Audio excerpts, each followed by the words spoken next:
to pay attention to for this week. First up is, remember that Resident Evil game that came out for the 3DS a while back? No? Yeah, well, most of us missed it actually. Well, Resident Evil Revelations is now coming to consoles and PCs. Now, some might say that the $50 price tag this game is coming with is a bit steep, but actually, you know what? No, I'm not going to try to justify this price. The game was, like, on the 3DS only, what, $30? Now, because it has better graphics, it needs a hike of $20? I don't know about that, but hey, you do get a new character in the game, which is Hunk for all you Resident Evil nerds out there. Also, a whole new game mode and a harder game difficulty. Now, I may give some shit for the price, but at the same time, I am excited to see this 3DS exclusive seeing some life on other platforms. Honestly, I hope to see more 3DS games and even PSP games come to consoles. Why not? Which ones do you guys want to see make it to the console? Well, you can expect to see Resident Evil Revelations on May 21st here in the States and the 24th in the UK. PSN and PCs will have digital copies available up front, but Xbox and Wii U versions will start off as discs. Now, speaking of apocalyptic situations, So Hinky has you covered with some Last of Us news. Take it away. In recent memory, there hasn't been a zombie survival game that has looked as cool as The Last of Us. So what will this awesome game have in its special editions? The bundles for the game were announced yesterday, and it comes in two different brands, the Survival Edition and the Post-Pandemic Edition.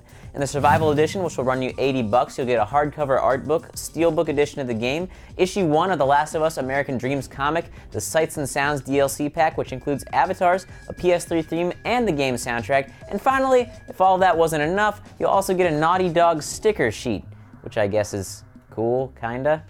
Sounds pretty sweet, the bundle. In the post-pandemic pack, you'll receive all of those things, except instead of the art book, you get a 12-inch statue of the two main characters, Joel and Ellie, as well as a survival DLC pack, which includes multiplayer bonuses as well as character skins. The post-pandemic edition will run you $160.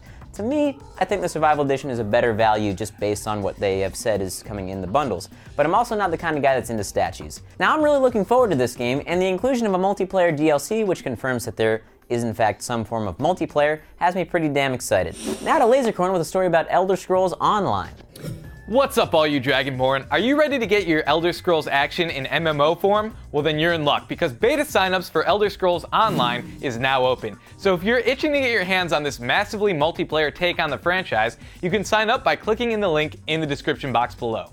So, what are you getting into when you jump into this beta? Well, you'll once again be heading back to Tamriel, but this game takes place thousands of years before the events of Skyrim. This time around, players will join one of 3 factions, each with their sights set on taking over Cyrodiil. There's the Daggerfall Covenant, the Ebonheart Pact, and the Ademri Dominion. Now, many fans of the Elder Scrolls games are worried that making an MMO is taking the franchise in the wrong direction, and that the game will end up being a WoW clone, which admittedly would be horrible. But I wouldn't write this game off just yet, and I've already signed up for the beta in hopes of checking us out. Let us know what you think about the possibility of an Elder Scrolls MMO in the comments below, and thanks for watching, guys. We'll see you next time. Or jacket on. Or should jacket off. Jacket off or jacket on? Jacket off?